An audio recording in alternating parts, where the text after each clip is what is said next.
नमस्कार दोस्तों, मैं रविंद्र सोलंकी। आप हूँ आपके अपने यूपी पुलिस की सेकंड एमसीक्यू सीरीज में। जैसा कि दोस्तों हम लोगों ने कल first MCQ series UP police के लिए अपलोड करती थी और आप लोगों का बहुत अच्छा रिस्पांस आया था। और दोस्तों आज हम लेकर आए हैं आपके लिए सेकंड सीरीज। तो देखिए मेरे मित्रों, कल की सीरीज में आप लोगों ने भारत की स्थिति एवं विस्तार को अच्छे तरीके से देख लिया था और उससे संबंधित जितने भी आपके क्वेश्चन थे वो कंप्लीट हो गए थे और पूरा टॉपिक उसमें कंप्लीट कर दिया गया था। अब आज सेकंड जो है आपका आज प्रारंभ हो गया है।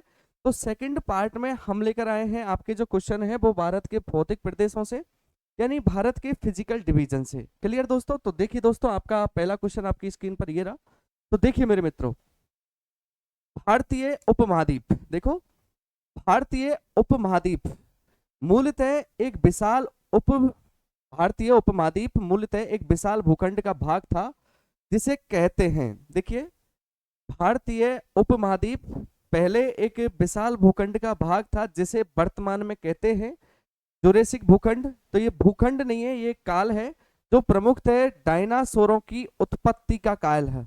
ये तुम्हारा डायनासोरों की उत्पत्ति का। उसके बाद में अगर आर्यवर्त ऑप्शन बी, और ऑप्शन सी इंडियाना, और ऑप्शन डी गोंडवाना। तो देखो मेरे मित्र, आर्यवर्त ये एक भारत का नाम है जो प्रमुखतः आपके आर्यों के द्वारा दिया गया। किसके द्वारा दिया गया? आर्यों के द्वारा। और उसके बाद में ये भी आप लोगों का नाम है। उसके बाद में आता है गोंडवाना लैंड। तो देखिए दोस्तों, जैसा कि आप सभी को ज्ञात है कि हम लोगों ने जब भारत का फिजिकल डिवीजन यानी भारत के भौतिक प्रदेश पढ़े थे, तो भारत के भौतिक प्रदेशों में सबसे पहले मैंने आप लोगों को भारत की उत्पत्ति पढ़ाई थी। और भारत की उत्पत्ति में बताया था कि भारत में गोंडवाना लैंड भूखंड के अवशेष पाए जाते हैं। यानी ये पहले गोंडवाना लैंड भूखंड का भाग हुआ करता था, आज वर्तमान में एशिया महाद्वीप के अंतर्गत आता है और प्रमुखतः एक उपमहाद्वीप के रूप में स्थित है। तो देखिए दोस्तों, मैं आप लोगों को बता दूं, एक आप लोगों के विद्वान थे और उन विद्वानों का नाम है मेरे मित्रों वेगनर। देखिए, ये आपके अल्फ्रेड वेगनर हैं। और अल्फ्रेड वेगनर ने एक सिद्धांत दिया था 1912 में, और वो सिद्धांत था तुम्हारा महाद्वीपीय विस्थापन सिद्धांत। महाद्वीपीय विस्थापन सिद्धांत। देखिए साहब, महाद्वीपीय विस्थापन सिद्धांत यानी महाद्वीपों का विस्थापन या महाद्वीपों का विखंडन कैसे कैसे हुआ था। क्लियर? तो देखिए मेरे मित्रों, अल्फ्रेड वेगनर ने कहा था 1912 में कि कार्बोनिफेरस काल में हमारी पृथ्वी पर, समस्त पृथ्वी पर एक महाद्वीप और एक महासागर हुआ करता था। तो देखिए दोस्तों, कार्बोनिफेरस काल में, देखिए, कार्बोनिफेरस काल में हमारी पृथ्वी पर एक महाद्वीप था और महाद्वीप का नाम था पेंजिया। ये आप लोगों का महाद्वीप पेंजिया था। और एक महासागर था और इस महासागर का नाम था पेंथालासा, जिसे आप लोग वर्तमान में पैसिफिक कहते हो यानी प्रशांत कहते हो। ये आप लोगों का पेंथालासा महासागर था। क्लियर? आज वर्तमान में कितने महासागर हैं आपके? 5। और कितने महाद्वीप हैं आपके? 7। तो ये पेंजिया उस वक्त एक ही महाद्वीप हुआ करता था। और ऐसा कहा जाता है कि जुरेसिक काल के अंतिम युग में पृथ्वी से एक एस्टेरॉयड आया और आने के बाद में वो टकराया। टकराने के बाद में ये पेंजिया कितने भागों में विभाजित हो गया? 2।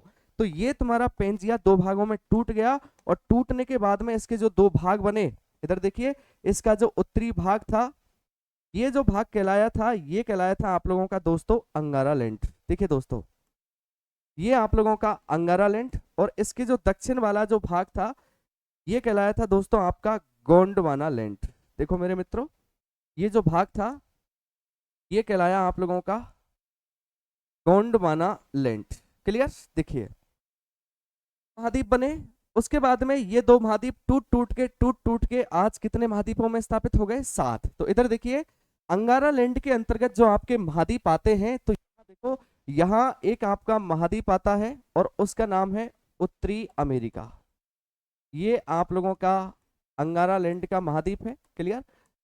उसके बाद में यहाँ सेकंड जो महाद्वीप आता है, ये आता है आप लोगों का यूरोप। और यूरोप के बाद में यहाँ जो आता है उसका नाम है एशिया। क्लियर? ये आप लोगों का एशिया था। और अगर गोंडवाना लैंड की बात की जाती है तो यहाँ जो महाद्वीप आता है वो आता है तुम्हारा दक्षिणी अमेरिका। तो देखिए दोस्तों, ये आप लोगों का दक्षिणी अमेरिका है। उसके बाद में यहाँ जो सेकंड आता है, देखो यहाँ जो आपका सेकंड आता है इस वाले बीच वाले क्षेत्र में, ये जो बीच वाला क्षेत्र है, ये बीच वाला क्षेत्र आता है आपका अफ्रीका। और अफ्रीका के बाद में यहाँ जो आप लोगों का महाद्वीप आता है वो आता है अंटार्कटिका। ये आप लोगों का अंटार्कटिका है। और उसके बाद में यहाँ एक महाद्वीप आता है और उस महाद्वीप का नाम है ऑस्ट्रेलिया। ये आप लोगों का ऑस्ट्रेलिया है। और ऑस्ट्रेलिया के बाद में यहाँ देखिए, यहाँ आपके ऑस्ट्रेलिया और इन दोनों के मध्य में एक प्लेट स्थित थी और उस प्लेट का नाम था बेटा भारतीय। देखिए, इन दोनों के मध्य में एक प्लेट स्थित थी और इस प्लेट का नाम था भारतीय। तो भारतीय प्लेट यानी हमारा जो प्रायद्वीपीय भारत है वो प्रमुख रूप से गोंडवाना भूखंड का भाग माना जाता है। तो आपका जो ऑप्शन रहेगा, जुरेसिक भूखंड, सेकंड आपका आर्यवर्त, और तीसरा आपका इंडियाना, और जो चौथा है वो कौन सा है आपका गोंडवाना। तो भारतीय उपमहाद्वीप मूलतः एक विशाल भूखंड का भाग था जिसे कहते हैं, तो जिसे क्या बोलते हैं दोस्तों, गोंडवाना लैंड। क्या बोलते हैं, गोंडवाना लैंड। ध्यान रखना दोस्तों, यहाँ आपका थोड़ा सा एक भाग और आता है और उसका नाम है टेथिस सागर। क्या नाम है, टेथिस सागर। देखिए दोस्तों, टेथिस सागर, आपके इन क्वेश्चनों से पूरे टॉपिक कंप्लीट हो जाएंगे। यहाँ हम लोगों ने ये जो एमसीक्यू सीरीज जो प्रारंभ की है उसका मेन उद्देश्य यही है कि कम समय में ज्यादा से ज्यादा आप लोग क्वेश्चन पुटअप कर सकें। क्योंकि बेसिकली हम लोग अगर कॉन्सेप्ट पढ़ेंगे तो कॉन्सेप्ट क्लियर नहीं कर पाएंगे, अगर फैक्ट पढ़ेंगे कम समय में तो आपके क्वेश्चन यहाँ से 101% मिल जाएंगे। और हम दावा करते हैं दोस्तों कि क्वेश्चन आपके यहीं से मिल जाएंगे, क्लियर, बाहर नहीं जाएंगे। तो ज्यादा से ज्यादा वीडियो को देखें और क्वेश्चन जो है उनको उतार लें, कॉपी में नोट्स बना लें, क्लियर। तो देखिए दोस्तों अगला क्वेश्चन, हाँ थोड़ा सा हम दूसरे बात पर थे कि देखिए भारत में जो भाग पाए जाते हैं, एक तो तुम्हारे गोंडवाना लैंड के और आता है आपके टेथिस सागर के। ये तुम्हारा टेथिस सागर है, जैसा कि हिमालय है, हिमालय किसका अवशेष माना जाता है, टेथिस सागर का। उसके बाद में अगर भारत के उत्तर के जो विशाल मैदान है वो किसके अवशेष माने जाते हैं, वो भी आप लोगों के टेथिस सागर के। उसके बाद में अगर मरुस्थल की बात की जाती है तो मरुस्थल भी किसका अवशेष माना जाता है, टेथिस सागर का। लेकिन अगर प्रायद्वीपीय पठार की बात, प्रायद्वीपीय पठार दोस्तों किसका अवशेष माना जाता है, गोंडवाना लैंड का, क्लियर। तो देखिए दोस्तों अगले क्वेश्चन की ओर चलते हैं। तो देखो देखिए दोस्तों, भारत कितने प्राकृतिक प्रदेशों में विभाजित है। देखिए भारत कितने प्राकृतिक प्रदेश यानी भारत को कितने भौतिक प्रदेशों में विभाजित किया गया है। तो भारत को प्रमुख रूप से भौतिक प्रदेशों में कितने भागों में बांटा गया है, ऑप्शन ए 4, इधर देखिए, option A 4, option B 6, option C 7 और ऑप्शन डी 8। तो देखिए दोस्तों थोड़ा सा मैं मैप बना देता हूं आपके लिए, इधर देखो, देखिए मेरे मित्रों,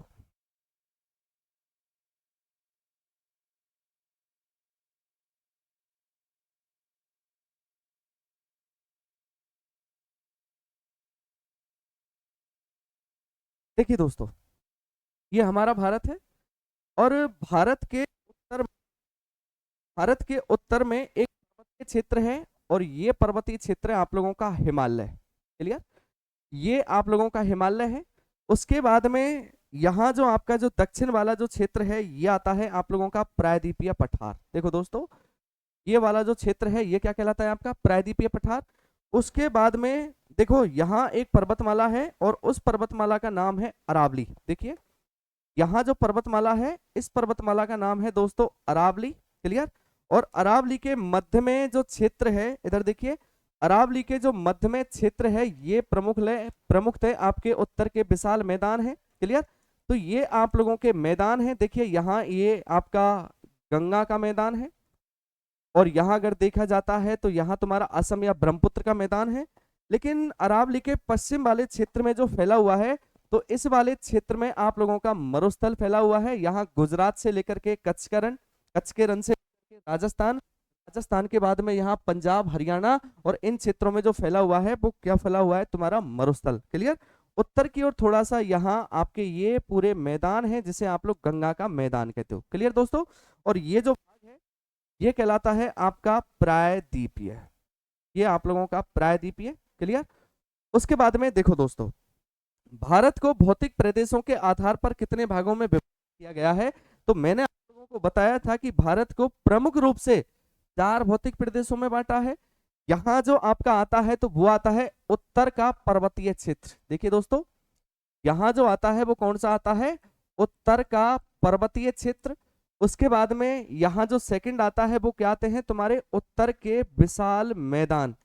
उसके बाद में तीसरा कौन सा आता है? प्रायद्वीपीय पठार। और उसके बाद में जो फोर्थ आता है वो आता है तुम्हारा मरुस्थल। देखिए, ये आप लोगों का थार का मरुस्थल है जो प्रमुखतः भारतीय उपमहाद्वीप के उत्तरी पश्चिमी भाग में फैला हुआ है। क्लियर? तो ये भारत के प्रमुखतः कितने भौतिक प्रदेश हो गए? 4। लेकिन उपभागों के आधार पर 2 भौतिक प्रदेश और हो जाते हैं। और जो 2 भौतिक प्रदेश हैं वो कौन कौन से हैं? तो देखिए दोस्तों, एक तो ये है आपका ये वाला जो क्षेत्र है, यहाँ आपके जो भाग पाए जाते हैं इन भागों को बोला जाता है तटीय मैदान। ये आप लोगों के तटीय मैदान है। उसके बाद में यहाँ थोड़े से आप लोगों के द्वीप समूह फैले हुए हैं, जैसे यहाँ आपका लक्षद्वीप है और यहाँ देखा जाता है तो ये आप लोगों के अंडमान निकोबार। तो यहाँ जो फैले हुए हैं ये हैं आपके द्वीप समूह। तो देखिए, ये तो आपके उप प्रदेश हैं, एक तो तटीय मैदान, दूसरा द्वीप समूह। तो भारत को प्रमुखतः भौतिक प्रदेशों में कितने भागों में बांटा गया है? 4। तो ऑप्शन यहाँ आपका कौन सा सही रहेगा? ए। इतना ध्यान रख लेना, 6 नहीं है, 6 तो आ जाते हैं, एक तो तुम्हारे तटीय मैदान और दूसरा आपके द्वीप समूह। क्लियर? और मैं आप लोगों को बता दूं कि ये भारत के भौतिक प्रदेश हैं। भारत का कुल क्षेत्रफल लगभग 32,87,200 वर्ग किलोमीटर। उसमें से अगर भारत का उत्तर का पर्वतीय क्षेत्र देखा जाता है, जो तुम्हारे जो प्रमुख है तुम्हारा जो हिमालय है, तो इधर देखिए, जो प्रमुख है आप लोगों का हिमालय है, ये हिमालय लगभग कितने में फैला हुआ है? देखिए, ये जो तुम्हारा हिमालय है वो कितने में फैला हुआ है? तो ये फैला हुआ है 5 लाख वर्ग किलोमीटर में। देखिए, हिमालय कितने में फैला हुआ है?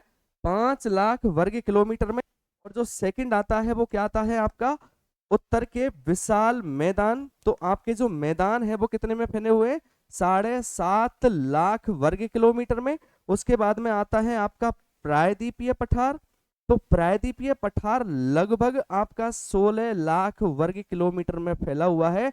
यानी इधर देखिए, भारत के लगभग, देखो, भारत के लगभग 48% भूभाग को जो कवर करता है वो प्रायद्वीपीय पठार करता है। क्लियर? जो प्रमुख रूप से अकेला ही लाख वर्ग किलोमीटर में फैला हुआ है। उसके बाद में जो आता है वो आता है जो प्रमुख रूप से 3.58 लाख, देखिए 3.58 लाख वर्ग किलोमीटर क्षेत्र में फैला हुआ है। क्लियर? तो भारत का क्षेत्रफल कितना है? 32 लाख।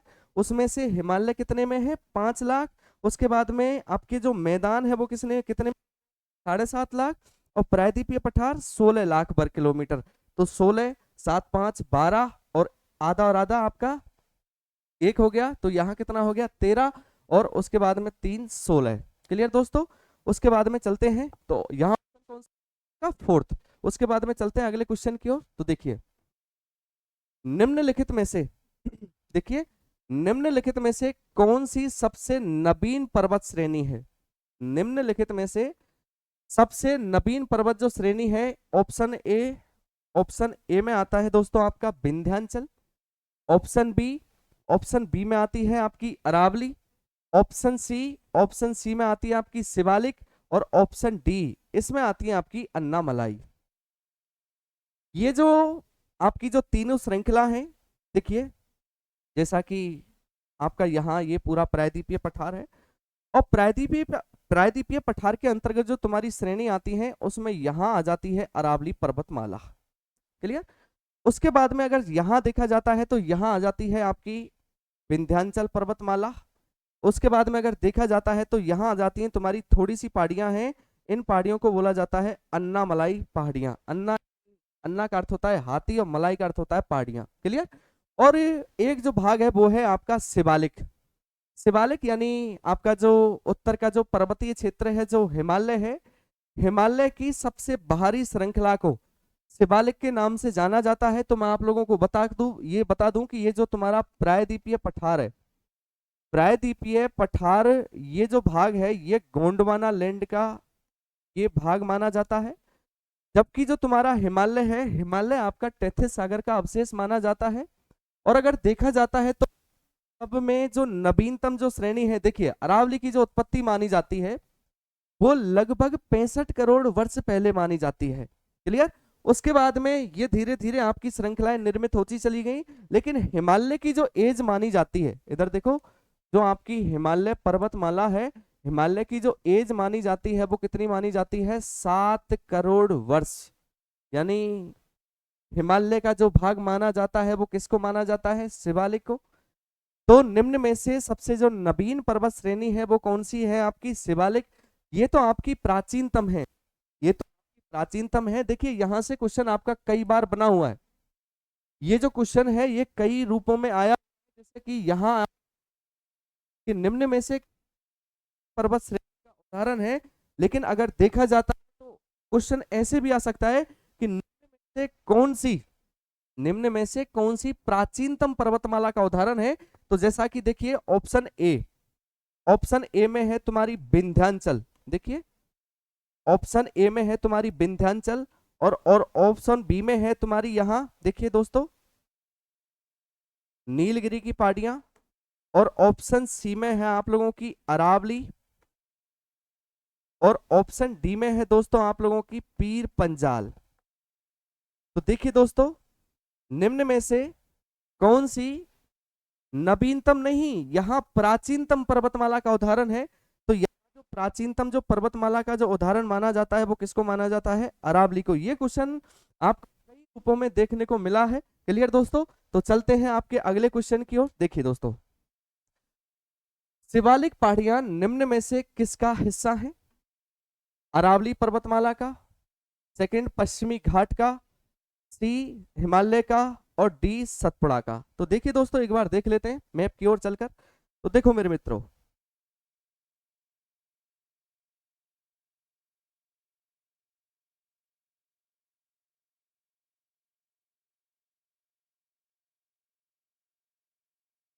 देखिए दोस्तों शिवालिक किसका भाग मानी जाती है? तो देखो सबसे पहले आप लोगों ने ट्रांस हिमालय पढ़ा था, और ट्रांस हिमालय का जो भाग माना जाता है वो कराकोरम, और कराकोरम के बाद में यहाँ आता है आपका लद्दाख, और लद्दाख के बाद में यहाँ जो श्रेणी आती है उसका नाम है जास्कर। ये तो हो जाता है आप लोगों का ट्रांस हिमालय। यानी इस ट्रांस हिमालय को किस नाम से भी जाना जाता है? पार हिमालय। किस नाम से मेरे मित्रों? पार हिमालय के नाम से जाना जाता है। ठीक है, ये तुम्हारा ट्रांस हिमालय। उसके बाद में आप लोगों का मुख्य हिमालय आता है, प्रमुख रूप से कितने भागों में विभाजित है? 3। और मुख्य हिमालय यहाँ नंगा पर्वत से लेकर के नामचा बरवा तक, यहाँ तक तो बिल्कुल समांतर है। उसके बाद में इसका ये इस तरीके से म्यांमार में विस्तार चला जाता है, और ये आपका अंडमान निकोबार की तरफ इस तरीके से घूम जाता है। क्लियर दोस्तों।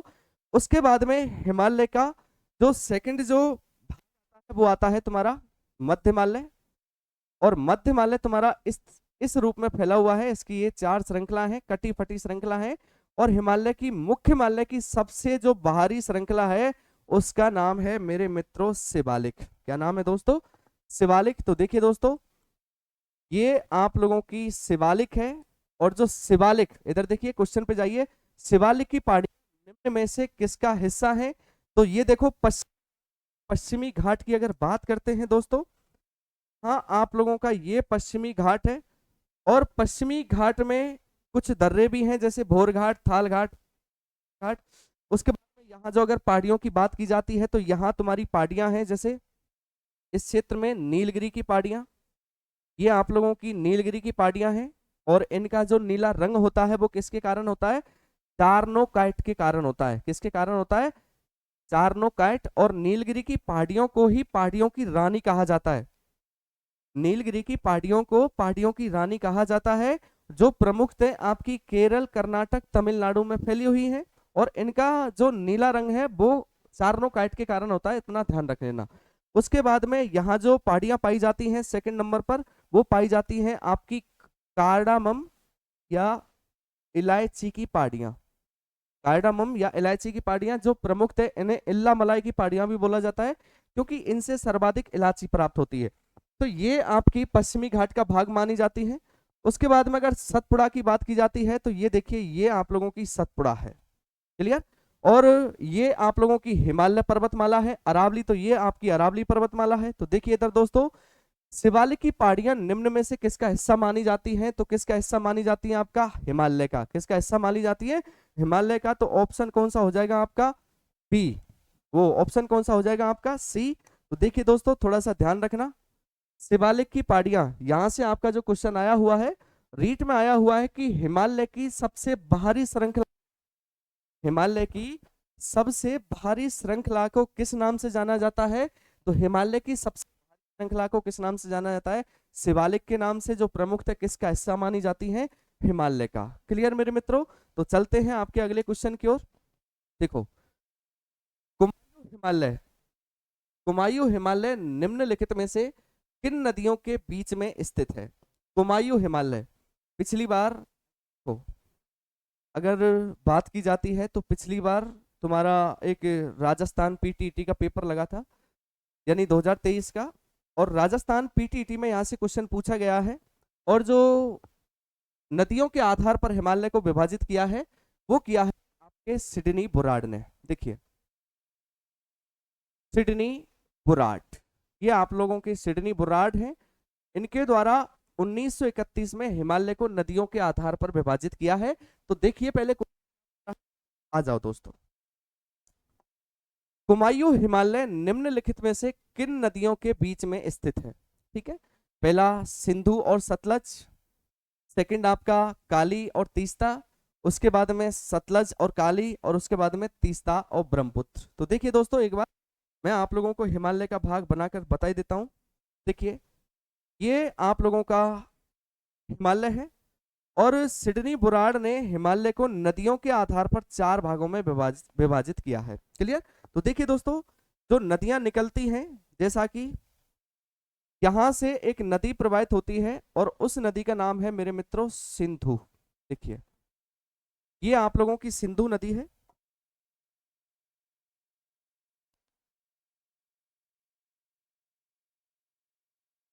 ये देखिए, ये आप लोगों की सिंधु नदी है। उसके बाद में यहां से जो नदी प्रवाहित होती है, उस नदी का नाम है मेरे मित्रों सतलज। क्लियर। उसके बाद में यहां से जो नदी प्रवाहित होती है, उस नदी का नाम है शारदा, या इसको क्या बोला जाता है दोस्तों? काली। क्लियर। उसके बाद में यहां से जो आपकी जो नदी प्रवाहित होती है, उस नदी का नाम है तीस्ता, और यहां से जो नदी प्रवाहित होती है, उस नदी का नाम है ब्रह्मपुत्र। कौन सी नदी है आप लोगों की? ब्रह्मपुत्र। देखो एक बार, देखो मैं पानी पी लेता हूं थोड़ा सा।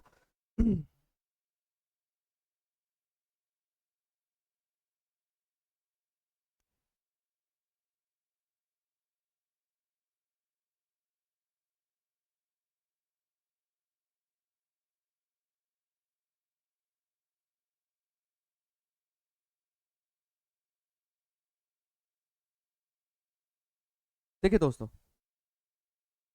ये हिमालय के 4 भाग हो गए। उसके बाद में इधर देखो, सिंधु और सतलज के मध्य में, सिंधु और सतलज के मध्य में जो हिमालय है, वो कौन सा हिमालय है? तो ये हिमालय है आपका कश्मीर हिमालय। कौन सा हिमालय? कश्मीर हिमालय।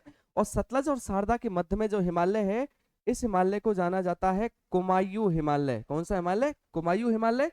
और उसके बाद में शारदा और तीस्ता के मध्य में जो आपका हिमालय आता है, तो वो कौन सा हिमालय आता है? इधर देख लो दोस्तों, यहाँ जो हिमालय आता है वो कौन सा आता है? तो यहाँ आता है आप लोगों का नेपाल हिमालय, और यहाँ जो आता है वो कौन सा आता है? असम हिमालय। तो देखिए दोस्तों, क्वेश्चन क्या बोल रहा है? कुमायूं हिमालय निम्न में से किन नदियों के बीच में स्थित है? तो देखिए दोस्तों, कुमायूं हिमालय, यानी ये आप लोगों का कुमायूं हिमालय है, और ये जो फैला हुआ है, कौन कौन सी नदी? तो यहाँ कौन सी आपकी सतलज, और यहाँ कौन सी आपकी सार, क्या बोलते हैं? काली। तो देखिए ऑप्शन ए में सिंधु और सतलज, काली और तीस्ता, या फिर सतलज और काली। तो ये कौन कौन सी नदियों के मध्य में है? सतलज और काली। और बात बता दूं, कि कश्मीर हिमालय की जो लंबाई, कश्मीर लंबाई है वो कितनी है आपकी, तो ये लंबाई है 560 किलोमीटर। और कुमायूं हिमालय की जो लंबाई है वो कितनी है, 320 किलोमीटर। और नेपाल हिमालय की जो लंबाई है वो कितनी है, 800 किलोमीटर। और असम हिमालय की कितनी है, 750 किलोमीटर। देखिए हिमालय का जो सबसे लंबा जो भाग माना जाता है वो कौन सा माना जाता है, नेपाल हिमालय, जिसमें विश्व की सबसे ऊंची ऊंची चोटियां पाई जाती है। नेपाल हिमालय की सबसे ऊंची चोटी कौन सी है मित्रों, तो वो है तुम्हारी माउंट एवरेस्ट। क्लियर। उसके बाद में अगर कुमायूं हिमालय की बात की जाती है तो यहाँ आती है तुम्हारी नंदा देवी। कौन सी आती है, नंदा देवी। ऊंचाई कितनी है, 7817 मीटर। और अगर कश्मीर हिमालय की बात बात की जाती है तो यहाँ आती है तुम्हारी केटू। क्लियर। और असम हिमालय की बात की जाती है तो यहाँ कौन सी आती है, तो यहाँ आती है आप लोगों की नामचा बरवा। कौन सी आती है, नामचा बरवा। तो ये आप लोगों का क्वेश्चन है, कुमायूं हिमालय निम्नलिखित भाग में किन नदियों के मध्य में स्थित है, तो देखिए दोस्तों सतलज और काली। क्लियर। तो चलते हैं अगले क्वेश्चन की ओर। पंजाल श्रेणी पाई जाती अरुणाचल प्रदेश में, या फिर आपके जम्मू कश्मीर में, या फिर आपके उत्तराखंड में, या फिर आपके पंजाब में। तो आंसर दीजिए दोस्तों। जो पीर पंजाल है प्रमुख रूप से आपकी कहां पाई जाती है, तो देखो दोस्तों इधर देखो, पीर पंजाल जो श्रेणी है, देखो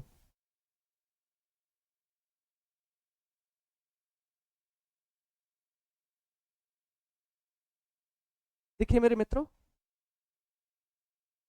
पीर पंजाल श्रेणी, देखो दोस्तों यहाँ आप लोगों का मुख्य हिमालय है, और मुख्य हिमालय तुम्हारा नंगा पर्वत से नामचा पर्वत तक फैला है। क्लियर। उसके बाद में मध्य हिमालय जो फैला है ये तुम्हारी कटी फटी श्रृंखला के रूप में फैला है। और यहाँ जो श्रेणियां हैं वो कौन कौन सी श्रेणियां हैं, तो इधर देखिए, इस पहली श्रृंखला का जो नाम है, इस श्रृंखला का नाम है आपकी का पीर पंजाल। क्या नाम है दोस्तों, ये जो है वो है तुम्हारी पीर पंजाल। तो पीर पंजाल जो श्रेणी है वो प्रमुख रूप से आपके जम्मू कश्मीर एवं हिमाचल प्रदेश में फैली हुई है। और ये जो है वो कौन सी है आप लोगों की, धौलाधर। कौन सी है मेरे मित्रों, धौलाधर, जो प्रमुख से कहाँ है, हिमाचल प्रदेश। और ये कौन सी है तुम्हारी, नाग टिब्बा। कौन सी है, नाग टिब्बा, जो ये कहाँ है बेटा तुम्हारी, उत्तराखंड। और ये कौन सी है बेटा आप लोगों की, महाभारत। और ये कहाँ है मेरे मित्रों, नेपाल। कहाँ है, नेपाल। क्लियर। तो देखिए कौन सी श्रृंखला पूछी हो बेटा उसने, तो देखो मेरे मित्रों यहाँ उसने पूछा है पीर पंजाल श्रेणी पाई जाती है। तो यहाँ जो स्टेट जो आ रहा है वो कौन सा आ रहा है आपका, जम्मू कश्मीर। के बाद में अगले क्वेश्चन की ओर चलते हैं।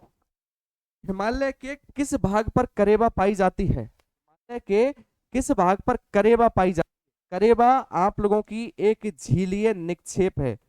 झीलीय निक्षेप यानी जब झील सूख जाती है तो उनके निक्षेपों में जो मृदा पाई जाती है वो कौन सी पाई जाती है आप लोगों की, करेबा। और इस करेबा मृदा में इधर देखिए, इस करेबा मृदा में देखो मेरे मित्रों, इस करेबा मृदा में जो आपकी खेती की जाती है वो किसकी की जाती है, तो यहाँ इस करेबा मृदा में जो खेती की जाती है वो किसकी की जाती है, तो वो की जाती है तुम्हारी केसर की। किसकी की जाती है, केसर की। और केसर की जो खेती की जाती है वो कौन से राज्य में की जाती है, जम्मू कश्मीर में। कौन से राज्य में, जम्मू कश्मीर में। और अब सेकंड जो आता है वो कौन सा राज्य आता है आपका, यूपी। कौन सा राज्य आता है, यूपी। तो पहले स्थान पर कौन सा है, जम्मू कश्मीर, सेकंड कौन सा है, यूपी। तो ध्यान रखने ना, हिमालय के किस भाग में करेबा पाई जाती है, तो अभी आप लोगों ने जो देखा था पीर पंजाल, तो पीर पंजाल में यह आप लोगों की करेबा पाई जाती है। और करेबा में कौन सी आप लोगों की, इधर देखिए करेबा में किसकी खेती की जाती है, तुम्हारी केसर की। क्लियर दोस्तों। तो इधर देखिए उत्तरी पूर्वी, ऑप्शन ए उत्तरी पूर्वी हिमालय, उसके बाद में पूर्वी हिमालय, उसके बाद में हिमाचल या उत्तराखंड हिमालय, या फिर आपके कश्मीर। तो देखिए मेरे मित्रों, पहला है उत्तरी हिमालय यानी आप लोगों का हिमालय का जो पूर्वी भाग है, उसके बाद में पूर्वी हिमालय यानी पूर्वांचल हिमालय, हिमाचल या उत्तराखंड हिमालय, या फिर आपके कश्मीर यानी जम्मू कश्मीर। तो देखिए दोस्तों, पीर पंजाल श्रेणी में झीलीय निक्षेप पाए जाते हैं। और पीर पंजाल जो श्रेणी है वो अभी आप लोगों ने वो कौन से राज्य में है, तो ये आपकी पीर पंजाल श्रेणी जम्मू कश्मीर में है। तो यहाँ जो आपका आंसर रहेगा तो कौन सा रहेगा दोस्तों, ये आपका रहेगा डी। कौन सा रहेगा, डी। उसके बाद में अगले क्वेश्चन की ओर चलते हैं। देखिए ट्रांस हिमालय की सब, ध्यान रखिए, ट्रांस हिमालय की सबसे ऊंची चोटी कौन सी है, गॉडविन आस्टिन। दूसरी कौन सी है, कंचनजंगा। या फिर ये कौन सी है तुम्हारी माउंट एवरेस्ट, या फिर कौन सी है गुरु शिखर। तो देखिए जो गुरु शिखर है, इधर देखो बेटा, जो गुरु शिखर है ये आप लोगों की राजस्थान की सबसे ऊंची चोटी है। उसके बाद में अगर माउंट एवरेस्ट देखा जाता है तो ये आपके महान हिमालय की सबसे ऊंची चोटी है। ये आपके महान हिमालय, यानी इसको मुख्य हिमालय, महान हिमालय में तो ये स्थित है, लेकिन यह मुख्य हिमालय की सबसे ऊंची चोटी है। उसके बाद में कंचनजंगा, तो ये तुम्हारे महान हिमालय या मुख्य हिमालय की दूसरी सबसे ऊंची चोटी है। तो बची कौन सी आपकी गॉडविन ऑस्टिन। तो गॉडविन जो ऑस्टिन है यह आप लोगों की ट्रांस हिमालय की सबसे ऊंची चोटी है। कौन सी बेटा, सबसे ऊंची चोटी है। और गॉडविन ऑस्टिन को किस नाम से जाना जाता है, तो बताइए दोस्तों, गौरी नंदा पर्वत के नाम से। और इसकी जो औसत ऊंचाई है वो कितनी है, 8611 मीटर। और यह आपकी स्थापित कहाँ है, पीओके में, जो भारत की प्रमुख से सबसे ऊंची चोटी है। क्लियर। तो देखिए दोस्तों अगले क्वेश्चन की ओर बढ़ते हैं। देखो महान हिमालय की सबसे ऊंची चोटी, तो अभी मैंने आप लोगों को बताया था कि ये जो चोटी है वो कंचनजंगा है। कंचनजंगा की औसत ऊंचाई कितनी है, 8598 मीटर। उसके बाद में अगर धौलागिरी की बात की जाती है तो इसकी ऊंचाई कितनी है,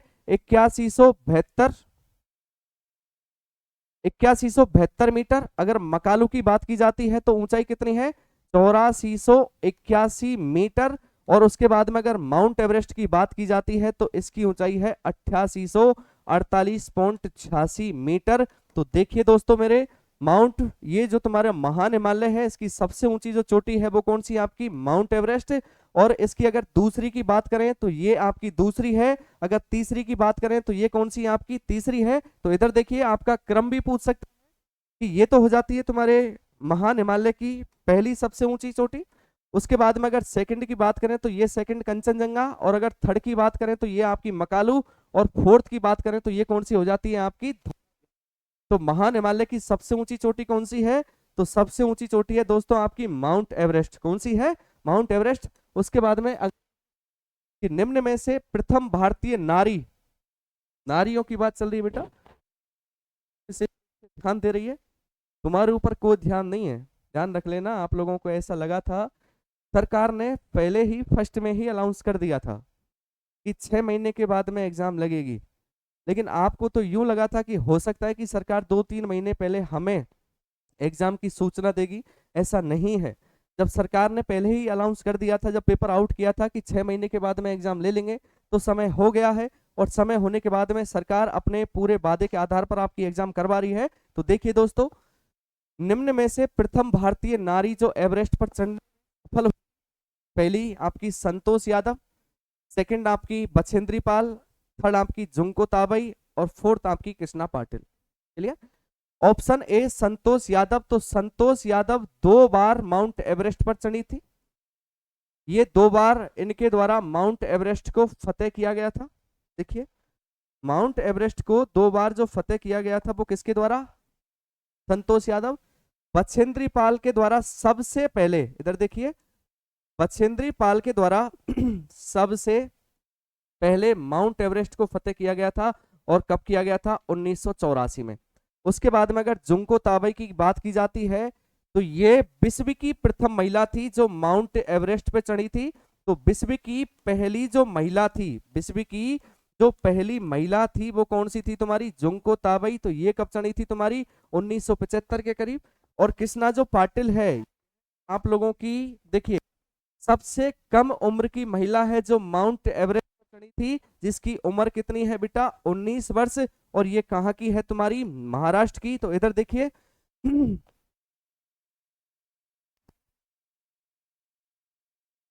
निम्न में से प्रथम भारतीय नारी जो एवरेस्ट शिखर पर चढ़ने में सफल हुई, तो कौन सी है मेरे मित्रों, ये है आप लोगों की बछेंद्री पाल। क्लियर। संतोष यादव ये आप लोगों की सेकंड, वो 2 बार माउंट एवरेस्ट पर चढ़ी थी। और जुंको ताबई यह विश्व की प्रथम महिला थी जो माउंट एवरेस्ट पे चढ़ी। तो देखिए मेरे मित्रों ऑप्शन में कौन सा है तुम्हारा, बी। क्लियर। उसके बाद में चलते हैं अगले क्वेश्चन की ओर।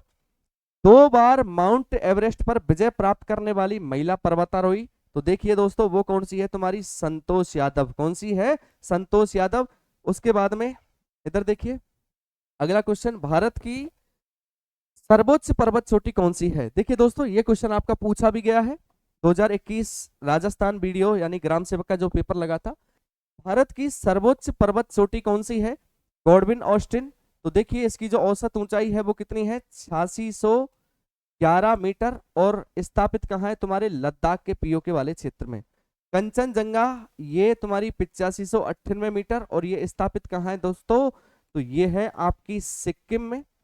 उसके बाद में जो तीसरी है वो नंदा देवी है, जो प्रमुख रूप से उत्तराखंड की सबसे ऊंची चोटी है। ऊंचाई कितनी है? 7817 मीटर। और ये है तुम्हारी माउंट एवरेस्ट, जिसकी ऊंचाई है 8848.86 मीटर। तो देखिए दोस्तों, भारत की जो सबसे ऊंची जो चोटी मानी जाती है वो कौन सी मानी जाती है? तुम्हारी गॉडविन ऑस्टिन, जो प्रमुख थे आपकी पीओके में स्थित है। क्लियर। उसके बाद में जो अगला क्वेश्चन आता है, कुल्लू घाटी जिन पर्वत श्रेणियों के बीच में स्थित है? कुल्लू घाटी जिन पर्वत श्रेणियों के बीच में स्थित है? पहला लद्दाख तथा पीर पंजाल, सेकंड आपकी धौलाधर तथा पीर पंजाल, और तीसरी आती है तुम्हारी महाभारत एवं नाग टिब्बा, और अगली आती है तुम्हारी मध्य हिमालय तथा शिवालिक। तो देखिए दोस्तों, आपका एक भाग है जिसका नाम है महान हिमालय, ये आप लोगों का महान हिमालय है। और महान हिमालय के बाद में आपका जो सेकंड भाग आता है वो आता है मध्य हिमालय। और मध्य हिमालय इस तरीके से कटी फटी श्रृंखला के रूप में दिखाई देता है। देखो दोस्तों, थोड़ा सा बड़ा बनाते हैं। देखो, ये जो भाग है ये आप लोगों का महान हिमालय है, और महान हिमालय के बाद में जो सेकंड भाग आता है वो आता है तुम्हारा मध्य हिमालय, यानी कटी फटी श्रृंखला के रूप में जो भाग दिखाई दे रहा है ये आपका मध्य हिमालय वाला दिखाई दे रहा है। क्लियर। और ये कटी फटी श्रृंखला के रूप में क्यों दिखाई दे रहा है? क्योंकि महान हिमालय से निकलने वाली नदियां इसमें अपर्दन करती हैं, कटाव करती हैं। यहां से एक नदी निकलती है, और उस नदी का नाम है, देखिए दोस्तों, उस नदी का नाम है झेलम। ये आप लोगों की झेलम नदी है। और यहां से एक नदी और निकलती है, और इस नदी का नाम है ब्यास। और यहां से एक नदी और निकलती है जिसका नाम है यमुना। और यहां से नदी जो निकलती है उसका नाम है दोस्तों बागमती। देखिए, ये जो नदी है इसका नाम है बागमती। क्लियर। ये नदियां महान हिमालय से निकलती हैं और मध्य हिमालय में जाकर के अपर्दन करती हैं, कटाव करती हैं, और यहाँ घाटियों का निर्माण करती है। तो इधर देखिए दोस्तों, झेलम नदी के द्वारा एक घाटी का निर्माण किया जाता है। वो जो घाटी है वो कौन सी घाटी है आपकी? तो ये घाटी है आपकी कश्मीर घाटी। और कश्मीर घाटी कहाँ है तुम्हारी? जम्मू कश्मीर में। और ब्यास नदी के द्वारा जो घाटी का निर्माण किया जाता है वो घाटी है तुम्हारी, इधर देखिए, वो घाटी है तुम्हारी कुल्लू घाटी, या जिसे कांगड़ा घाटी के नाम से जाना जाता है। तो देखिए दोस्तों, कौन कौन सी श्रेणी पूछी है? तो ये आप लोगों की जो श्रेणी है इसका नाम है पीर पंजाल। क्लियर। और इस श्रेणी का नाम है दोस्तों धौलाधर। और ये जो श्रेणी है इसका नाम है दोस्तों नाग टिब्बा। ये तुम्हारी नाग टिब्बा। और इसका नाम है दोस्तों महाभारत। देखिए, ये जो श्रेणी है इसको बोला जाता है महाभारत। देखिए दोस्तों, यमुना नदी के द्वारा जो घाटी का निर्माण किया जाता है, तो ये जो तुम्हारी घाटी है यमुना नदी के द्वारा मसूरी घाटी निर्मित होती है। और ये जो तुम्हारी घाटी है यहाँ महाभारत श्रेणी में, तो ये है तुम्हारी काठमांडू घाटी। और घाटी कौन सी पूछी है उसने? कुल्लू घाटी जिन पर्वत श्रेणियों के बीच में अवस्थित है। तो देखिए दोस्तों, ये आप लोगों की कुल्लू घाटी है। और पर्वत श्रेणी कौन सी है? तो यहाँ कौन सी है आपकी? धौलाधर। और दूसरी कौन सी है आपकी? पीर पंजाल। हाँ देखो, पहले में क्या है तुम्हारा? लद्दाख पीर पंजाल।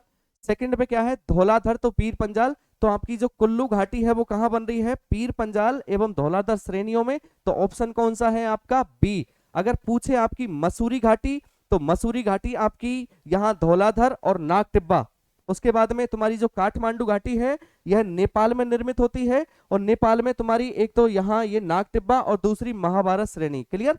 तो चलते हैं अगले क्वेश्चन की ओर। देखिए दोस्तों,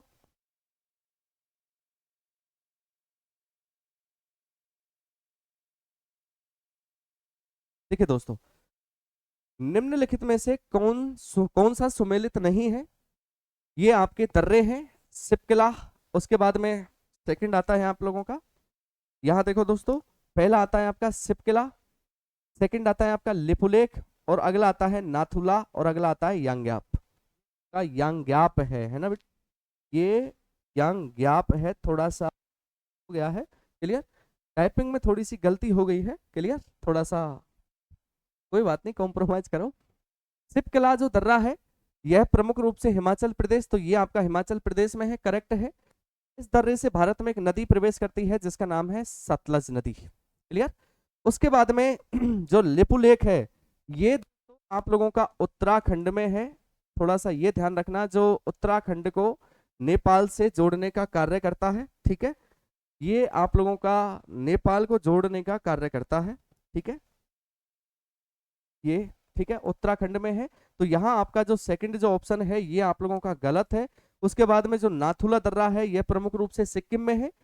क्लियर। उसके बाद में जो यांग्याप दर्रा है ये भी कहाँ है, तुम्हारा अरुणाचल प्रदेश में, और इसी दर्रे से भारत में एक नदी प्रवेश करती है जिसका नाम है ब्रह्मपुत्र। यांग्याप ये तुम्हारा ध्यान रखना अरुणाचल प्रदेश में।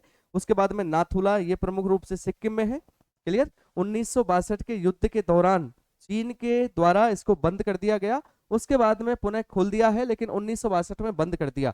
तो आपके ये तीन ऑप्शन सही हैं और जो चौथा ऑप्शन है वो सुमेलित नहीं है। तो ध्यान रखना आपका ऑप्शन कौन सा करेक्ट होगा आपका यहाँ, तो ये याद रखना ये ऑप्शन है आपका बी। Clear, option B. उसके बाद में अगला जो क्वेश्चन आता है वो कौन सा आता है, इधर देखिए, भारत का सबसे ऊंचा हिमनद। तो सिंपल सा क्वेश्चन है, भारत का सबसे जो ऊंचा जो सबसे जो बड़ा हिमनद है वो कौन सा है आपका सियाचिन, जिसकी लंबाई कितनी है 76 किलोमीटर। और मैं आपको बता दूं सियाचिन से संबंधित कि यह भारत का सबसे ऊंचा, यह भारत का सबसे ऊंचा युद्ध स्थल भी माना जाता है, सबसे ऊंचा युद्ध स्थल भी माना जाता है। एक बार सियाचिन पर के द्वारा कब्जा हो गया था, जिसे भारतीय सेना के द्वारा, इधर देखो, भारतीय सेना के द्वारा ऑपरेशन मेघदूत, ऑपरेशन मेघदूत चलाकर अपने पुनः कब्जे में लिया था। क्लियर। इसलिए को विश्व का सबसे ऊंचा युद्ध स्थल माना जाता है। क्लियर। उसके बाद में जो तुम्हारा अगला क्वेश्चन आता है वो आता है, केरल का कुट्टूनाड प्रसिद्ध है, केरल का कुट्टूनाड प्रसिद्ध है मीठे पानी की झील के लिए, या फिर भारत का न्यूनतम ऊंचाई वाला स्थान, या फिर एक प्रवाल द्वीप के लिए, या फिर भारत के सबसे पश्चिम बिंदु के लिए। तो देखिए दोस्तों, मीठे पानी की झील, उसके बाद में भारत का न्यूनतम ऊंचाई वाला क्षेत्र, या फिर एक प्रवाल द्वीप, या फिर आप लोगों का भारतीय पश्चिमी बिंदु। तो देखिए मीठे पानी झील के लिए ये आप लोगों का गलत है। क्लियर। उसके बाद में अगर सेकंड की बात की जाती है तो भारत का न्यूनतम ऊंचाई, तो दोस्तों आप लोगों को पता ही होगा कि भारत का न्यूनतम ऊंचाई वाला जो क्षेत्र है वो कौन सा है, तुम्हारा कुट्टूनाड। उसके बाद में अगर द्वीप के लिए अगर बात की जाती है तो द्वीप के लिए कौन सा आता है, तुम्हारा लक्षद्वीप, ये प्रवाल भित्ति द्वीप के लिए माना जाता है। और भारत का जो पश्चिमतम बिंदु आता है वो कौन सा आता है, गौर माता, कौन सा आता है, गौर माता। और ध्यान रखना कि केरल की एक झील है और इस झील का नाम है वेम्बनाड। क्या नाम है, वेम्बनाड, जो प्रमुख से नौकायन की दौड़ के लिए प्रसिद्ध मानी जाती है। और यह जो झील है यह प्रमुख रूप से सबसे झील है। क्लियर। तो ऑप्शन कौन सा होगा आपका यहाँ, तो ऑप्शन होगा बेटा आपका यहाँ सेकंड, के यह भारत का न्यूनतम ऊंचाई वाला स्थान है। और भारत का सबसे ऊंचा, इधर देखो, भारत का जो सबसे ऊंचाई वाला जो स्थान है वो कौन सा है, तुम्हारा द्रास। और ये कहाँ है तुम्हारा, तो ये है तो आपका जास्कर श्रेणी में। उसके बाद में देखिए दोस्तों, माजुली द्वीप विश्व का सबसे बड़ा नदीय द्वीप है और वह कौन सी नदी पर बना है। तो देखिए दोस्तों, जो द्वीप बनाती है वो कौन सी नदी है, सिंधु नदी है। तो सिंधु नदी तो ये गोर्ज के लिए प्रसिद्ध मानी जाती है। उसके बाद में जो कोसी नदी है यह बाढ़ों के लिए प्रसिद्ध मानी जाती है, इसे बिहार का शोक कहते हैं। और अगर ब्रह्मपुत्र की बात की जाती है तो यह द्वीपों के लिए प्रसिद्ध मानी जाती है। तो माजुली द्वीप विश्व का सबसे बड़ा नदीय द्वीप है, जो किस नदी पर बना हुआ है, तो वो कौन सी नदी पर बना हुआ है, तुम्हारा ब्रह्मपुत्र नदी पर। और अगला जो क्वेश्चन आता है वो आता है, उत्तर प्रदेश का राज क्या है। दो तीन क्वेश्चन मैंने यूपी की जीके से संबंधित आपके रखे हैं। तो देखिए दोस्तों, उत्तर प्रदेश का जो राजकीय वृक्ष है वो कौन सा है आपका, पहला ऑप्शन पलास, बी अशोक, सी खेजड़ी और डी रोहिड़ा। तो ऑप्शन कौन सा आता है आपका, राजस्थान का राज्य वृक्ष क्या है, ये तुम्हारे राजस्थान का राज्य वृक्ष है। क्लियर। उसके बाद में रोहिड़ा, ये तुम्हारे राजस्थान का राज्य पुष्प है। पलाश को जंगल की ज्वाला, और ऑप्शन रहेगा आपका यहाँ बी। तो थोड़ा सा ये याद रखना, ऑप्शन बी अशोक जो है वो उत्तर प्रदेश का राजकीय वृक्ष है। उसके बाद में जो अगला आता है उत्तर प्रदेश की स्थापना, तो देखिए उत्तर प्रदेश की जो स्थापना हुई थी वो कब हुई थी? 24 जनवरी 1950 को। उसके बाद में अगला क्वेश्चन आता है कि निम्न में से कौन सा राज्य भारत का शक्कर का प्याला कहा जाता है? तो देखिए राजस्थान, राजस्थान को सरसों प्रदेश कहा जाता है। क्या बोला जाता है? सरसों प्रदेश। उसके बाद में पंजाब, इसे 5 नदियों की भूमि कहते हैं। उसके बाद में उत्तर प्रदेश में सर्वाधिक क्या पैदा होता है? तुम्हारा गन्ना। इस कारण इसको क्या बोलते हैं दोस्तों? तो इसको बोला जाता है शक्कर का प्याला। क्या बोलते हैं इसको?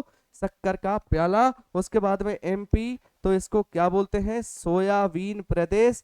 तो ये सोया प्रदेश के नाम से जाना जाता है, और यह पिछली बार यूपी पुलिस में आया हुआ था जिसमें तुम्हारा पेपर आउट हुआ था। क्लियर दोस्तों? उसके बाद में अगले चरण की ओर, तीर्थराज किस शहर को कहा जाता है? तो तीर्थराज, इधर देखिए, ऑप्शन ए प्रयागराज। अच्छा थोड़ा सा मिसप्रिंट हो गया है, वो 19 की जगह 20 वहां लग गया है। पहला प्रयागराज, उज्जैन, उसके बाद में लखनऊ, और ये तुम्हारा कानपुर। तीर्थराज जो कहा जाता है वो किसको कहा जाता है दोस्तों? उसके बाद क्षेत्रफल की दृष्टि से उत्तर प्रदेश का सबसे बड़ा जिला कौन सा है? देखिए क्षेत्रफल की दृष्टि से सबसे बड़ा जो जिला है वो कौन सा है? तुम्हारा लखीमपुर खीरी। ये कल का क्वेश्चन है। क्लियर दोस्तों? आज के लिए बस इतना ही। तो दोस्तों थोड़ा ध्यान रखना, इस सीरीज में हम लोगों ने हिमालय से संबंधित जितने भी क्वेश्चन थे वो कंप्लीट कर लिए हैं। इसके बाद में भौतिक प्रदेशों का सेकंड पार्ट हो जाएगा, यानी भौतिक प्रदेशों का जो सेकंड पार्ट है वो कौन सा है? तुम्हारा उत्तर का पर्वतीय क्षेत्र। तो देखिए दोस्तों, आप लोगों के यहाँ से उत्तर के पर्वतीय क्षेत्र से अगर कोई क्वेश्चन आएगा तो वो बाहर नहीं जाएगा, तो थोड़ा सा ध्यान रखना। और मिलते हैं अगली वीडियो में। जब तक वीडियो को लाइक करें, शेयर करें, कमेंट करें और चैनल को सब्सक्राइब करें। नमस्कार।